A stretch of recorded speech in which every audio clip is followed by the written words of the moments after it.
Our investigation begins in Istanbul, Turkey. We'll be boarding a plane here for one of the most closed countries in the world. Our destination is Turkmenistan and its capital, Ashgabat. Ashgabat. Turkmenistan is a repressive dictatorship at the very bottom of major NGO rankings for human rights and freedom of expression. Journalists can't investigate the country openly, so we're going there on an organized trip. On va se faire passer pour des touristes avec mes collègues. On a pris des petites caméras amateurs comme ça, et on va essayer de ramener un maximum d'images. After a 4-hour flight, we land in Ashgabat in the middle of the night. Turkmenistan is famous for its countless absurd rules. The first is the color of cars. The dictatorship only allows white vehicles in the capital. In the airport car park, there are hundreds of vehicles, all white. It's all intended to impress visitors, and it makes our driver proud. $2.2 billion, the price of this airport complex. In this complex of the fountains, they have the solar batteries. Every time must be cleaned, this fountain, because the first can see this monument. If it will get dirty, nobody will have pleasure of seeing this fountain. We're staying in a hotel in the city centre. The marble lobby is completely empty. We're in a group of 4 tourists. During our stay, we'll be accompanied and, above all, supervised by our guide Dimitri. So we are a little bit tired after this flight. So, if you wish something, you can tell me. Dimitri doesn't know we're journalists. He thinks we're just visitors and lays down the first rules. Maybe the campaigns are open until... By the way, it will be much better if you come back until 11 p.m. Okay, yes. Definitely, that's how you safety. Well, not dangerous still. Yeah. Our special service are about you. Since the COVID epidemic, there's been a compulsory 11 p.m. curfew for everyone every night. Seen through the window, the streets empty very quickly. The regime keeps a very close eye on the inhabitants, and even more so on foreigners. The internet is blocked, making it impossible to communicate with the outside world. We're going to have to be careful, starting tomorrow morning. Ici, on essaye de pas trop parler à l'hôtel parce qu'on sait qu'on est plus ou moins écouté. Voilà, bah ici, en fait, on n'a pas de connexion Internet. Enfin, il y a une connexion, mais c'est une connexion fantôme. On n'a accès à rien de ce qui se passe à l'extérieur, que ce soit les réseaux sociaux, les journaux. Rien de rien. On peut pas communiquer avec l'extérieur. C'est assez flippant parce qu'on a toujours l'impression qu'il n'y a personne. Par contre, il y a des caméras partout.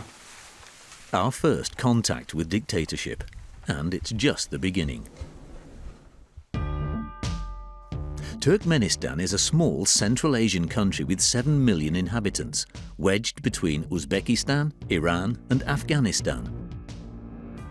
Since its independence in 1991, following the collapse of the USSR, there have been 3 dictators, who have all maintained the ways of the Soviet era. Fraternal ties with Russia and its president, Vladimir Putin, belief in secrecy, Take a picture, please. the cult of personality, He's a leader of the Turkmen people. Like a mountain. You can hide behind him and he'll protect you. and the accumulation of wealth by those close to the government. For 10 days, we were able to film this country like tourists, closely watched by our guides. Don't take a picture, another one. Not take videos or photos and switch off, please. We were shown all the highlights, imposing monuments paid for by Turkmenistan's greatest resource, natural gas. The Akol Teke, sacred golden horses, the pride of the country. We walked beside a 25-kilometre-long canyon and visited grandiose mosques that were completely empty. But above all, we saw the face of dictatorship everywhere. Here, everything revolves around the country's central figure, Gurbanguly Berdymukhamedov, and his son, who have shared power for almost 20 years. That's directing the hundreds. Yeah. But Turkmenistan is above all an authoritarian regime where speaking out against those in power can lead to the worst. Yiyecekler yok yani düşünün insanların işsiz kaldılar. Orada adam gitti için heykeline altın varaklı heykel açtı. Biz burada kırılıyoruz Türkmenler.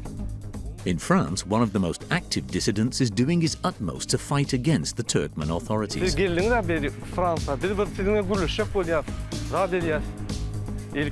We begin our visit to a country no one knows.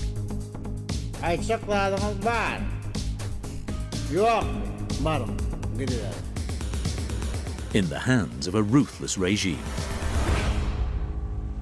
It's the first day of our trip. As we wake up, everything seems very quiet. The capital's population is officially 900,000, but through the window we see only a few vehicles and no pedestrians. The hotel sets the tone. There are portraits of the dictator and his son everywhere.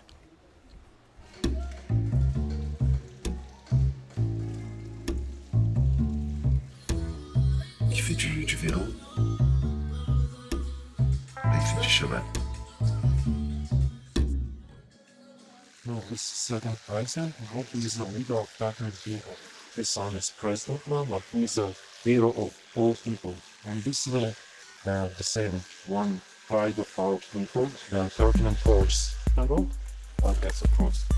We're about to discover a city that's rich beyond measure. Those in power are obsessed with records. Everything has to be bigger, better and more expensive than anywhere else. Our guide shows us what he describes as a gigantic, luxurious paradise. This is the Ministry of Health industry. Somebody is telling me that looking like a cobra snake, you know? It's the International Oil and Gas Institute. Huge buildings go by, all marble and grandiose architecture. The roofs of the buildings are all green or red, the colours of the flag. Another rule imposed by the authorities. Ça fait penser à une dystopie. Tous les mêmes maisons, ils ont tous les mêmes voitures. La ville, elle est hyper propre. Ça fait 10 minutes qu'on roule là et qu'on voit les mêmes baraques. And on the main avenues, always only white or silver cars. Why the cars are white here, just here? Because our city is white marble. We have in the Guinness record book like a much white city. So that's the reason we want to see everything white. And if a colored car comes in the capital, what happens? You can use a taxi. You can invite the friends, take a rent car. Ashgabat is collecting entries in the Guinness Book of Records, and the authorities have used them in a TV clip. The record for the largest star-shaped building, the record for the largest horse-shaped stadium, and the record for the highest concentration of fountains. This is the capital of our country and we want to show as more beautiful as possible. This strange structure is another record. This is the world's largest indoor wheel, 47 meters high. It costs 66 million euros. So don't worry, as you can see, it's safety. Elevation. Donc c'est tout en marbre blanc. Et c'est la première fois que notre guide nous laisse un peu seul. Donc on fait un tour de roue. Mais c'est un peu rouillé, donc c'est pas rassurant. Donc là on est tout seul dans tout le manège, il n'y a que nous. Et aussi loin qu'on puisse voir, il n'y a personne dans tout le parc. Il n'y a pas un être humain. Il n'y a absolument personne. That's the feeling we've had since our arrival. Although the country officially has 7 million inhabitants, we didn't see many of them in the capital. From above, we could see huge gardens, but not a living soul for miles around. There was a weird feeling of being in a ghost town. Why everywhere there is nobody? You know, there is only no cars. It's a little bit far from the center of our city. At the evening time, people come here. During the day, we see very few locals, whether in the street, the restaurant, or even the shopping centre. According to the regime's opponents in exile, Turkmenistan is lying about its population. Millions are said to have left the country to escape repression, poverty, and corruption, which would explain this seemingly empty city. It's impossible to verify this information. The people we see most often are women, brooms in hand, sweeping the pavements and tending the green spaces.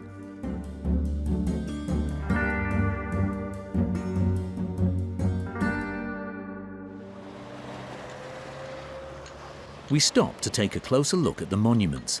There are very precise rules to follow. So you can take pictures from this part, not from this. You can take pictures, photo, videos, but from this side. Let's go. C'est un peu comme ça partout. C'est difficile de travailler parce qu'on peut rentrer nulle part, on a le droit de filmer nulle part. This huge mosque is a tribute to the first dictator who took power when the USSR collapsed in 1991. Before his death, feeling that his end was approaching, he had this grand family tomb built. Where is buried the body of first president, his parents, and his two brothers. As you can see, the full minaret is 91 meters. So in 1991 year, our state of Turkmenistan started to be independent from Soviet Union. Our guide, no doubt to please us, would like to emphasize the historic links between the regime and one of France's major companies. His friend Maxime Bouygues from French construct company helped in this one. All the main Minister of Defense, Minister of Justice, the President Palace, the main objects of this is trust to construct this country. Turkmenistan is a little French, no? Yes, that's the part of French. Your salary in France, part of Turkmenistan, because our country is paying for French company. The first dictator died in 2006. He was replaced by a former dentist who has taken the cult of personality to extremes. His name is Gurbanguly Berdymukhamedov, and he displays his power in impressive military parades worthy of North Korea. Salam, hormatly, exceller ve serkerdeler.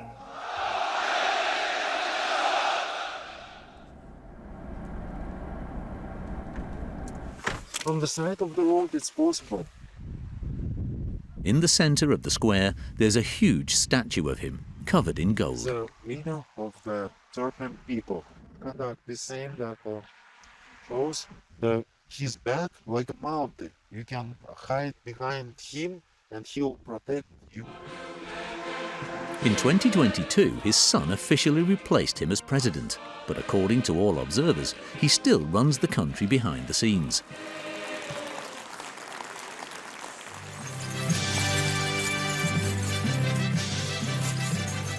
It's Berdymukhamedov who is obsessed with records, to the point of breaking as many as he can himself. Can vatanım Turkmenistan. Gurbanguly Berdymukhamedov'un khayr. In 2015, a crowd of over 4,000 broke the record for the largest number of singers in a round.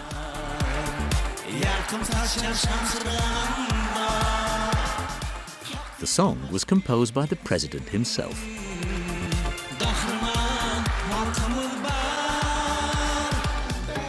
In 2019, he led the largest ever group of cyclists in single file, a record 2,000, through the capital.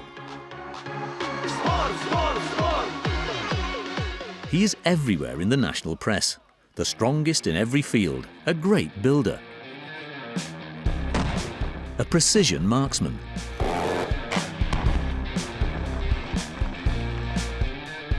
a great sportsman, a bowler who never misses, and even an outstanding singer.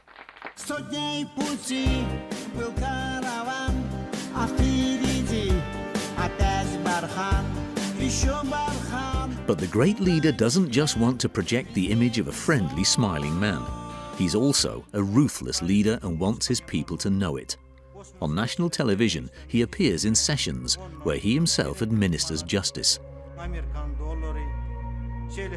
Here, police officers are accused of corruption.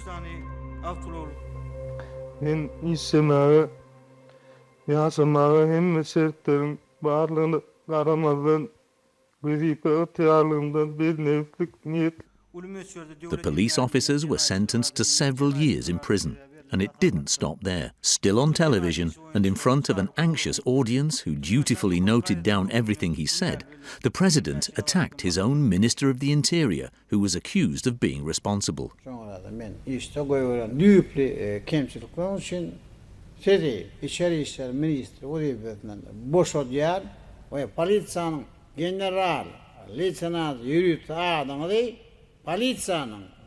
Mayor diyen adını sen hem Peter diyen şeyden sizi devlet tiroların ahlakından hem mahrum ediyen. Ronsin mülküm. Ayçakladınız var. Yok. Barın. Gidiverin. This was a session of public humiliation reminiscent of the great Stalinist purges. 2 months later, the same minister appears again on television in a new stage sequence. Head shaved, head down, and handcuffed. He's now accused of corruption.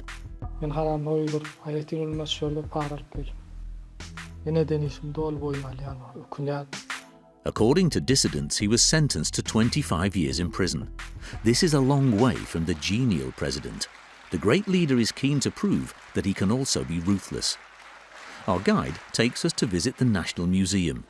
In reality, it's a building dedicated to the dictator, under heavy guard.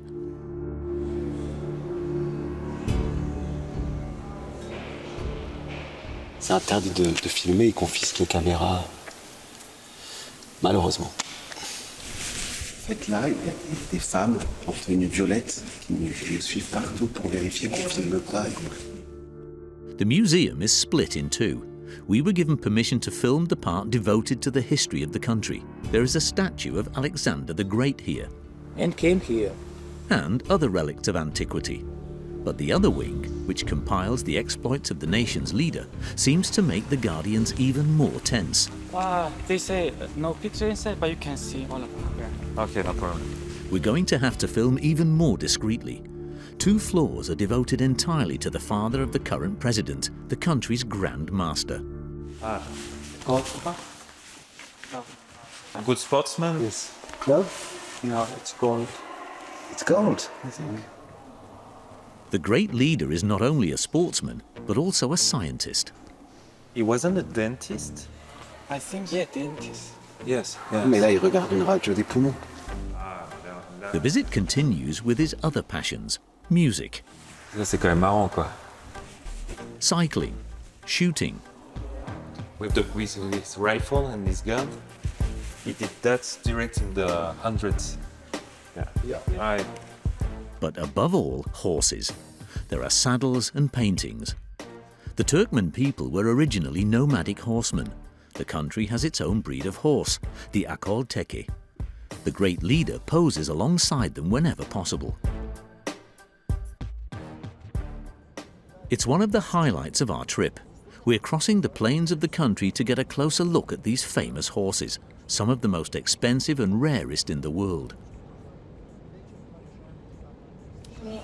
Alors là, on vient d'arriver, on est dans un centre d'élevage d'Akhal Teke, qui est en fait le cheval symbole du Turkménistan.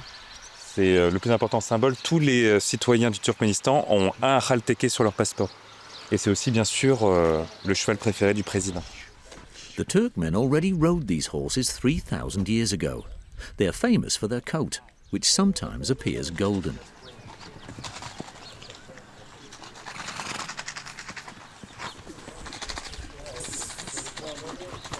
Just go and he will show you to have the government. Don't afraid. So, О нашем отношении к этому животному. У нас одна поговорка звучит следующим образом. Утром встал, наведу отца, потом коня, а потом уже жена и дети. Так высоко стоит конь для туркмена. It's very expensive.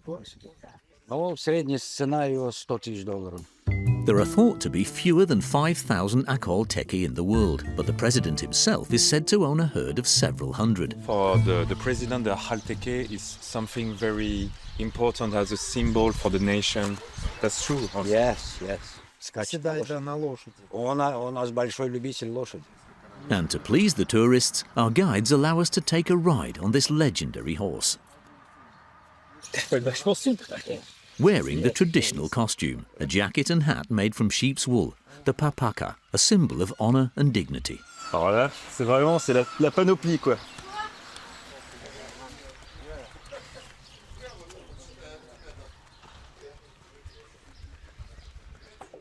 The great leader, too, never misses an opportunity to be filmed in this outfit and on this animal, which links him to the mythical history of his people.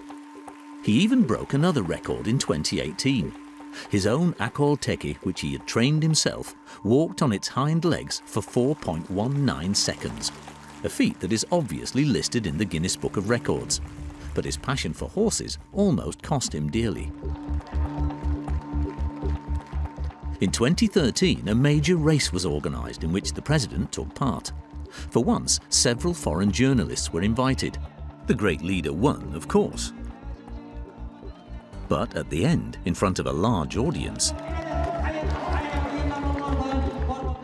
dozens of men in black rushed in. The president appeared to be unconscious. For several seconds, the regime held its breath. He was taken to an ambulance. Later, he emerged apparently well recovered. The authorities did everything they could to prevent the images leaking. Everyone leaving the country was searched at the airport. It was a failure. The footage went around the world.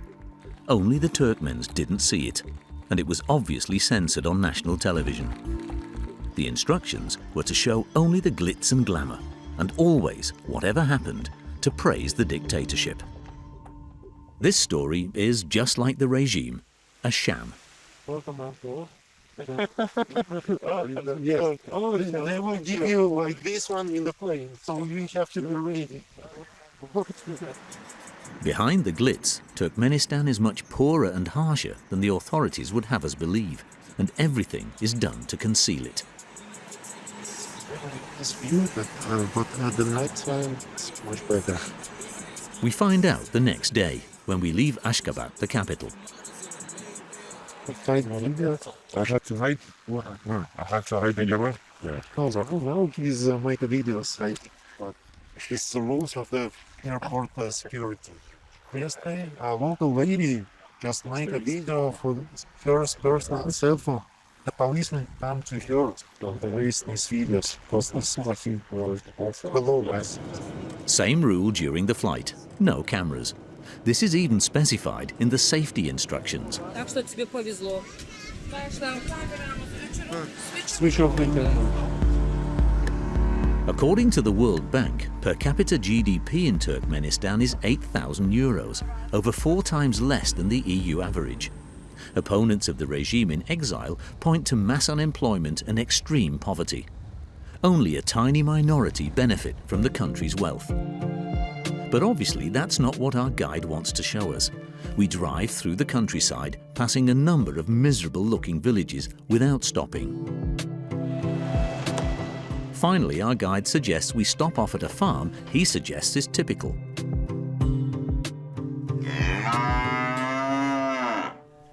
It's located in the middle of the desert steppes of Turkmenistan, just a few hours from the capital. This farm produces meat and cereals. It tastes this traditional sweet, soft bread.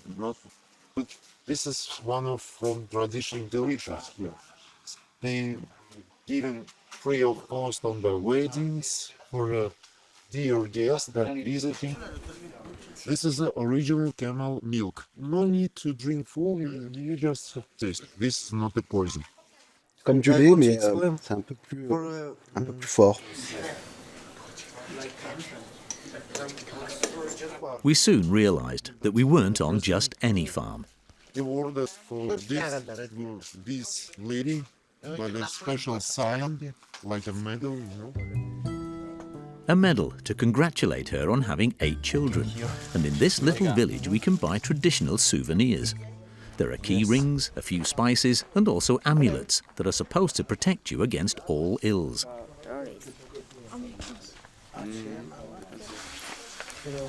Salam alaikum. For the bones, if we have a pain in the bones, this one is to just to protect from the evil eye. From no need regular medicine, just use this one. While 10% of the population is Orthodox Christian, a legacy of the Russian presence during the Soviet era, 90% of Turkmens are Muslim.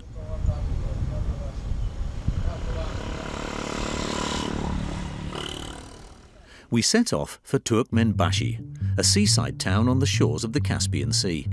We immediately noticed the difference from the capital.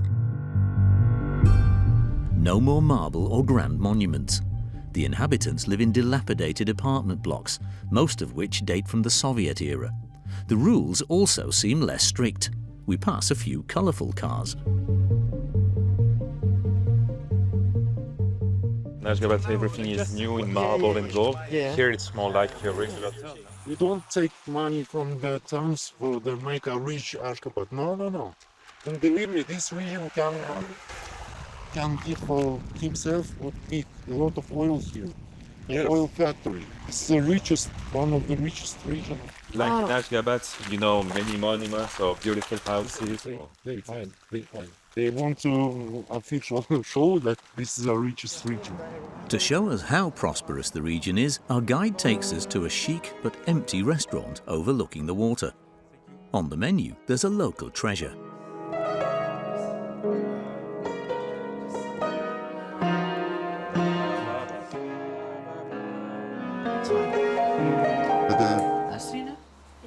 The sturgeon? Yep. I hope you enjoy your meal. Taste our local sturgeon. Yeah, sure. Ouais. En fait, l'esturgeon, c'est interdit à la vente et à la pêche dans toute la mer Caspienne. C'est le guide qui me l'a dit tout à l'heure. Donc en fait, c'est illégal dans Londres, mais ça coûte assez cher. Donc voilà, mangez. Bon appétit. Thank you. Our guide also takes us to a market to prove to us that the stalls are full. The food is indeed plentiful, even the most luxurious. Sorry. Real cattle from Caspian Sea. Pas mal, hein? 205 manats for 100 grams, but for you, because I bring 200. 200 manas. This 250 grams. About 10 times cheaper than in Europe. But apparently not all the Turkmens take advantage of this, as the place is virtually empty. According to Dissidents, these restaurants and this type of market are reserved for a tiny elite and foreigners. 10 manats. For each one, 2 manats. Yeah. This is not expensive. A man prevents us from filming. Ask, they don't like. Maybe he's policeman. Secret service. It's the same in all the markets we visit during our stay.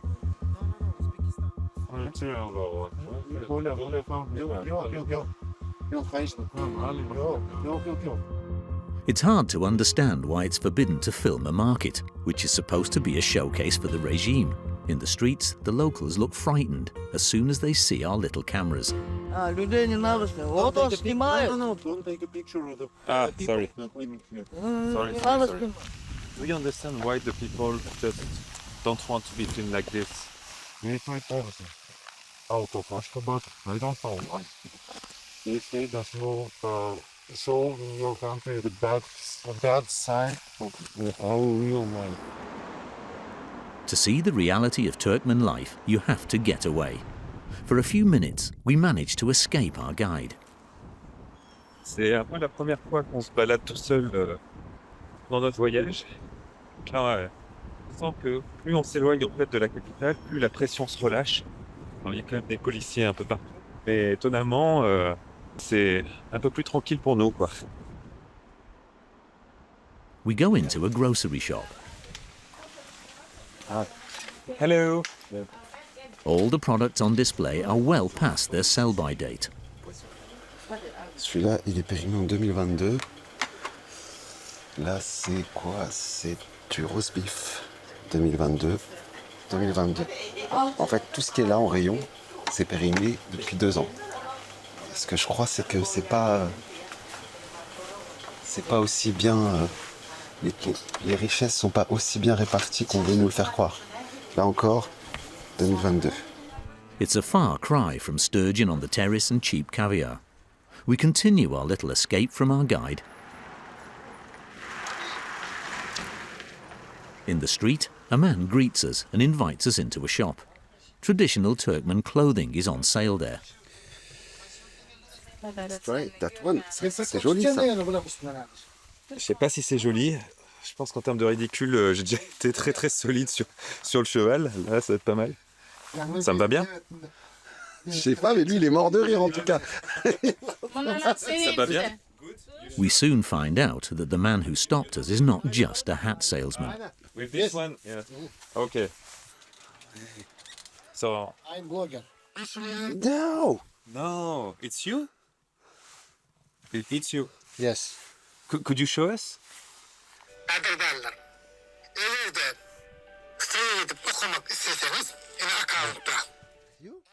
In the absence of our guide, we use a translation app. Usually in Turkmenistan, all the social media are blocked. So how does it work for you? How do you use it? Это ложная информация. Вот, я пользуюсь, спокойно могу заходить в любой соцсеть. Oui, effectivement. Instagram, But look. YouTube. C'est incroyable. A blogger in a country where the internet is virtually inaccessible and social networking is banned, a mystery. YouTube. And WhatsApp. He's keen to make a TikTok video with us. Şu İngiliz mi, Nemis mi, bir Allah bilir. Haysi yurttan geldiniz? Excuse me? Fransa, İtalya. From France, yes. Fransa. Fransa. diye. Короче, Fransızlar özmek. Behind his smile, the man is hostile. At the time, we didn't realize he was laughing at us. Men erkek. Sen erkekten. Me, no erkek. Oh, men erkek. Mererkek. Good hat.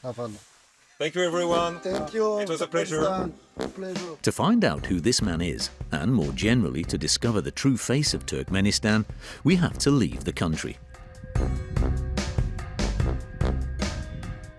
We take a detour to Turkey. We're heading for Istanbul to meet some of the regime's opponents. Many dissidents live here. They are keen to denounce the Turkmen dictatorship and its crimes. According to them, the authorities are guilty of enforced disappearances of opponents, rigged trials, torture in prison, and forced labor. These accusations are dismissed by the authorities. Mehmed and Usman are afraid to show their faces. They left Turkmenistan 5 years ago to escape unemployment and poverty. Ben Berdymukhamedov sakatlığı. Az şekerli. Even though they live in a foreign country, they feel they are being closely watched. Ya eleştirdiğin zaman yani ülkene gönderebiliyorlar, alabiliyorlar seni, kaçırabiliyorlar. Bizim rejimin orada adamları var. Yine birkaç tanesini göstereyim size. Bu adam, Şu tip şu adam. Attends, c'est très très important parce que ce monsieur, je l'ai rencontré au Turkménistan. We recognize our blogger, the one who was having fun insulting us in Turkmen. İstediği bir kişiye söyleyebiliyor. İstediği bir kişiye tehdit edebiliyor. Şartlık şey değil. bu adam rejimden bir tarafta. Kıyafet değil, bu sürekli ilden ile, otelden otele geziyor sürekli bu. According to the Dissidents, this blogger is one of the few who can use social networks in Turkmenistan. His mission is to attack anyone who gets in the way of the regime. On his TikTok account, where he has 130,000 followers, we find the post where he mocks us.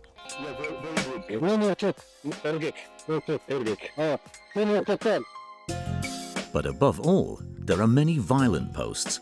Here he pretends to hit an opponent. And here he attacks the most famous Turkmen dissident in exile, Dursultan Taganova. He imagines her face swollen. Then he openly threatens her.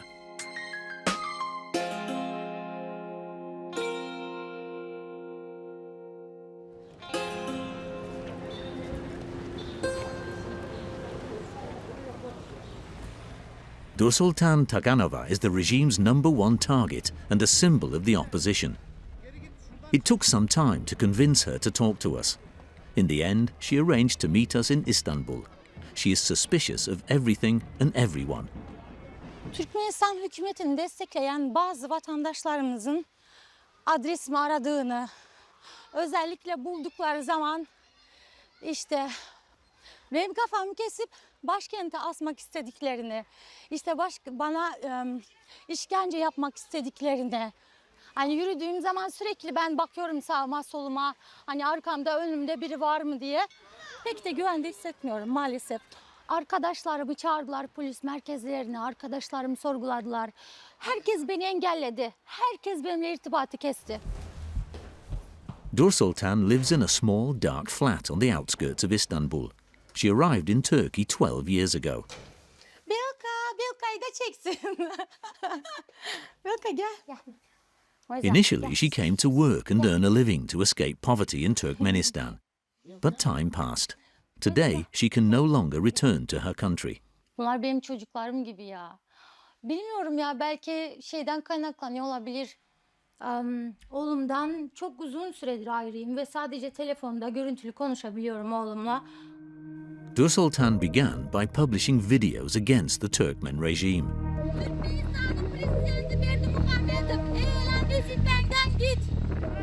She then took part in demonstrations in the streets of Istanbul.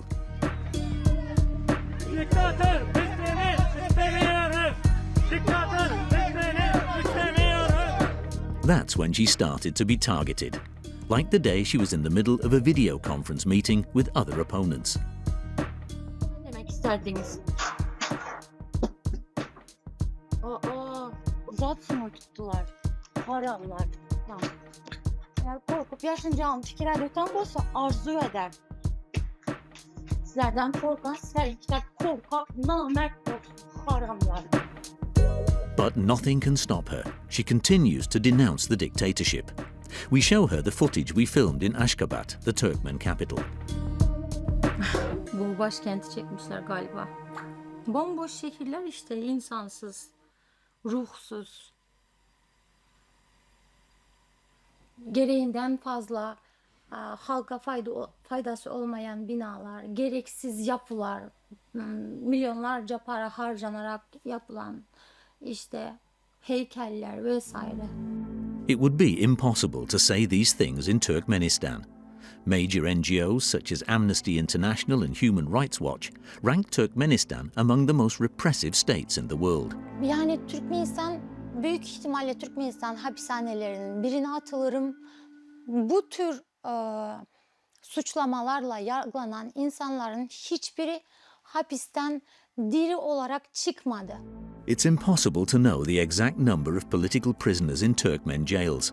However, she regularly receives examples of abuses committed against opponents. Recently, the story of a young judoka leaked. Süleyman Tuzumbayev, 14 years old, who refused to lose a fight against a member of the dictator's family. He was allegedly attacked by unknown assailants. He was seen in hospital a few hours before his death. His parents dared to testify in a video published on the internet. Balam yarışta utkan birincilikte ağan şampiyon birincilik için. Balasından deyip Türkmenistan'ın bayrağını Amerika'ya ko'tarib çıkaman deyip balam prezident bilan salamlaşaman deyip. According to Nursultan, being abroad does not protect dissidents. She's certain that agents of the Turkmen regime are monitoring them here in Turkey. Evet, bir dakika. Kim o? Nereden? Yörem ne oluyor? A delivery on a bank holiday. Buyurun. Estağfurullah, inanmıyorum yöremden geldiğini. Ben hep böyleyim, diken üstündeyim. Hep böyleyim. Gece yatarken bakın, kapıyı göstereceğim size.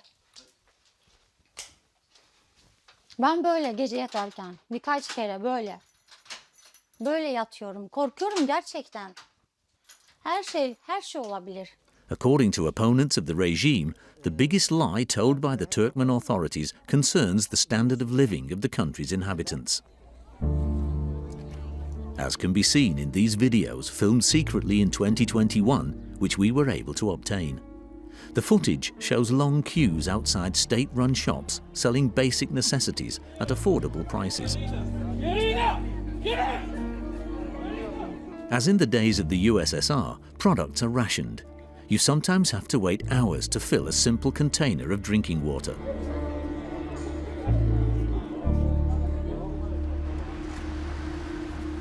Dur Sultan was struck by the riches on her arrival in Turkey. Bunlar tartabilir misiniz bana? Teşekkürler. Teşekkür ederiz. In her new country, she discovered supermarkets like this one.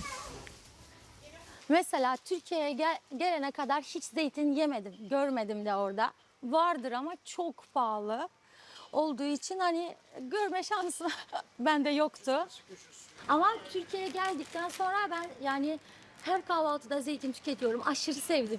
Geldiğimde tabii ki özellikle marketlerde böyle meyveler dizili ve o kadar ucuz ki fiyatları tabii ki şaşırmıştık. Benim yaşadığım bölgede Lebap tarafında benim çevremdeki aileler meyveyi yılbaşından yılbaşına hani. It is this poverty that has driven so many Turkmens to flee their country. Teşekkürler. There are more than 1 million of them living in Turkey, according to the NGO Human Rights Watch. Economic exiles, although they're from a rich country. We're back in Turkmenistan on our sightseeing trip. We set off for the country's most famous attraction. On the way, we see huge vats of gas and oil. Hydrocarbons are Turkmenistan's main source of wealth. We stop off at a petrol station for a demonstration. We will be less than 8 cents per 1 liter. 8 cents. Yes. Total tank for the gas 8 manat, 8 man total, and it's possible 300 kilometers. But that's not all. Turkmenistan has the 4th largest gas reserves in the world, just behind Qatar. A major source of wealth. The people benefit a little. Gas is almost free for everyone. Along the way, we pass huge yellow pipes that carry it everywhere.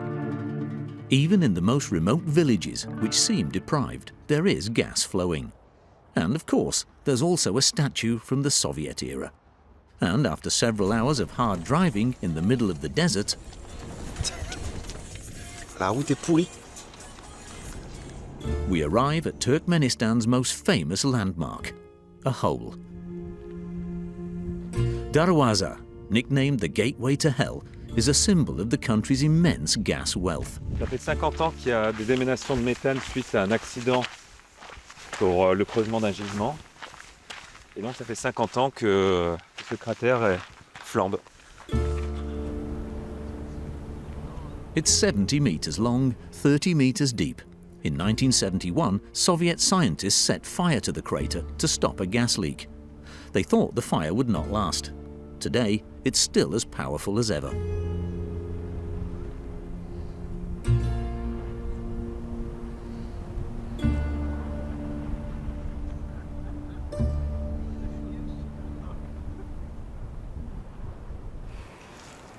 Alors là, bien sûr, c'est du gaz en fait qui brûle en permanence. Et il y a beaucoup d'émanations toxiques. D'ailleurs, on le sent en respirant, on a un peu mal à la gorge. Mais principalement, ce qui sort de terre, c'est du méthane. Et d'ailleurs, le Turkménistan est l'un des principaux pollueurs au monde à cause du méthane. C'est une vraie catastrophe écologique. Because of leaks, every year the country emits 4.4 million tons of methane, a greenhouse gas 80 times more harmful than CO2. But the authorities don't seem to mind. The site has been transformed into an attraction where meat is barbecued in the evening.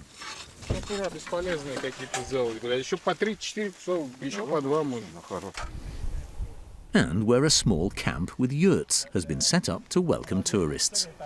Oh, evening from middle of the Karakum Desert. Do you know how many tourists visit this place each year? Each year, totally 12,000. Yeah. But this is a famous place, so I think that more than half of them is visit this place. But now I'm busy, I have to prepare another 2 mats for you. With just 12,000 tourists a year, Turkmenistan is one of the least visited countries in the world. Voilà. Tout petit matelas, un petit sac de couchage militaire. Et c'est parti. A peaceful night awaits us in the toxic fumes. The gateway to hell also inspires the great leader Berdymukhamedov, who is always at his best when it comes to showing off. This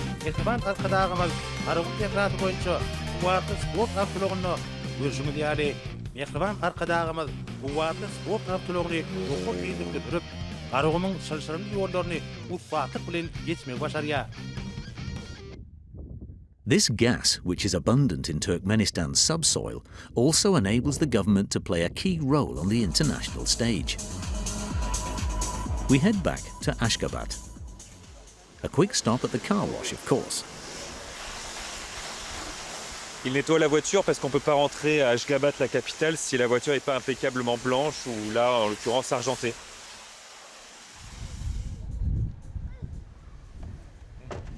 The regime does everything it can to nurture good relations with the major powers.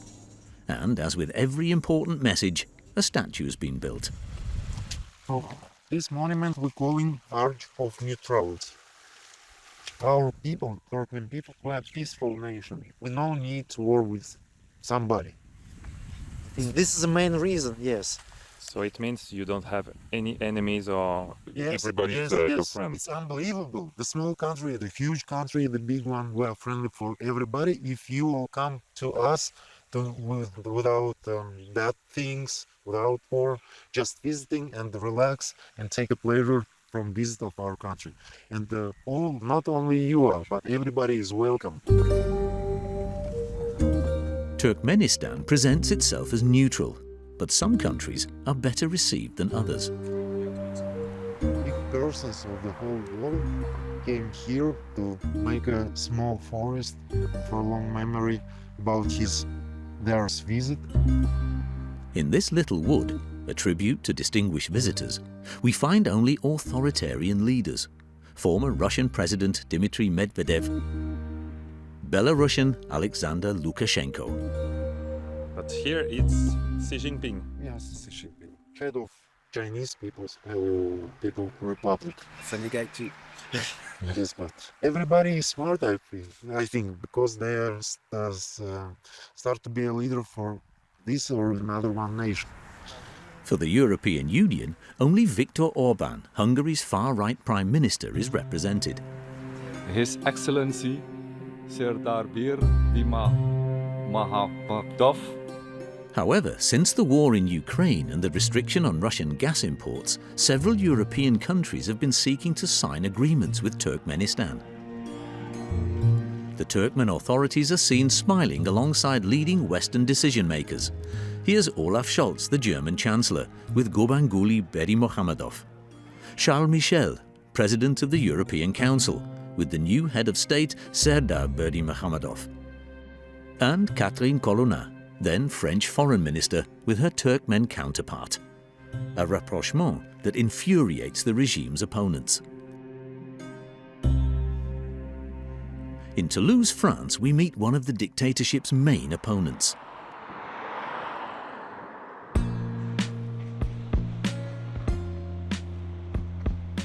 Bonjour à tous. Maxime, s'il te plaît.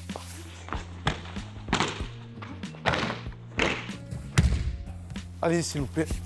The name of this Aikido master is Murat Kurbanov. The head of a security company, he is the bête noire of the Turkmen authorities. J'étais en France depuis 2005.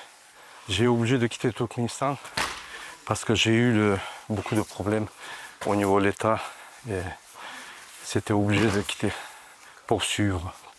Ma but de libérer le pays de la dictature, de libérer l'esprit, libérer de peuple. Like all the regime's opponents in exile, Quand le couteau qui arrive, contrôle ici. Murat Kurbanov is always vigilant. J'ai annoncé à la gendarmerie parce que j'avais beaucoup de menaces. Pour l'instant, je me protège moi-même. J'ai appris beaucoup de techniques pour protéger. J'ai préparé mon truc. On verra. Murat Kurbanov despairs when he sees Turkmenistan warmly welcomed by Western democracies. He's launched a series of high-profile campaigns to denounce the dictatorship.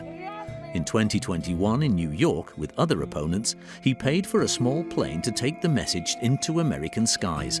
Turkmenistan's dictator, SOS.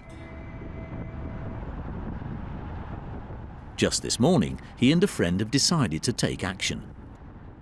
Depuis 4h40, on est sur la route. Et là, aujourd'hui, il y a 13h déjà, 13h30. On est arrivé à Paris et on y va directement à Forum. In a grand hotel at Port Mayor, a delegation of Turkmen officials will be meeting French businessmen. Their aim is to attract foreign investment. The meeting is closed to the general public. Murat Kurbanov and one of his friends will do everything they can to disrupt it. Voilà, c'est Stop Dictator. The two men sneak inside. We follow them discreetly, as cameras are again forbidden. Il faut payer $2000, 2000 euros pour rentrer. C'est pour ça, en fait, c'est strictement sécurisé, strictement caché. C'est pas vraiment un pays transparent qui vient pour, pour présenter son secteur de pétrolier, etc. Là, vous pensez qu'ils vont pas vous laisser rentrer? Non, non, ils vont pas me laisser, mais je vais tenter quand même. At the end of the corridor, while Murat is talking to us about his government, Voilà, welcome dans la présentation du gouvernement corrompu Turkménistan qui est venu en... he has an unexpected encounter. Salam alaikum. Komsun. Benim adım Murat. Komsun. Salam alaikum. Bir minut sorular bilen de. Two Turkmen government ministers. Ça c'est notre gouvernement, de ministère de la ministère étranger, le ministère l'autre. Yaşlı bir sorular bilen. Siz geldiniz beri Fransa. Biz bir sizinle görüşecek bolyat. Rahat ediyat. In a surreal scene, Turkmenistan's energy minister flees through the corridors. Il court. C'est comme ça le Turkménistan.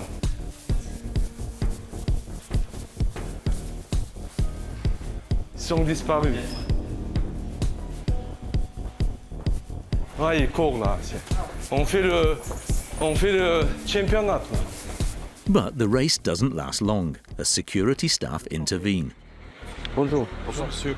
Bonjour. Oui, mais vous n'avez pas le droit de filmer ici. D'accord, je filme juste monsieur. Non, vous n'avez pas le droit de filmer ici. Voilà, c'est comme ça le gouvernement de Turkménistan corrompu. Il peut... Ouais. Ouais.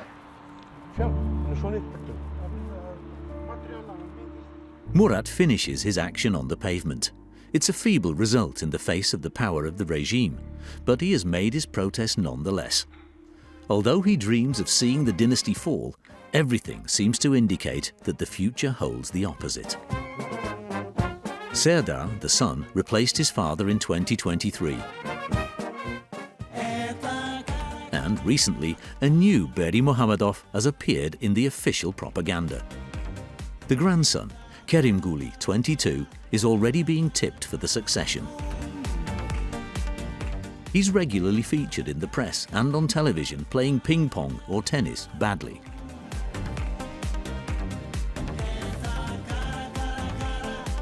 He also loves cycling and music. Will he be as much of a megalomaniac as his grandfather? The patriarch has decided to build a city in his native region costing $5 billion. It will bear his nickname, Ashgabat, the Protector, and will be a monument to his glory. Here is a music and mountains and sea, beautiful sights of rivers and sky, all other beauties in Turkmenistan, Turkmenistan.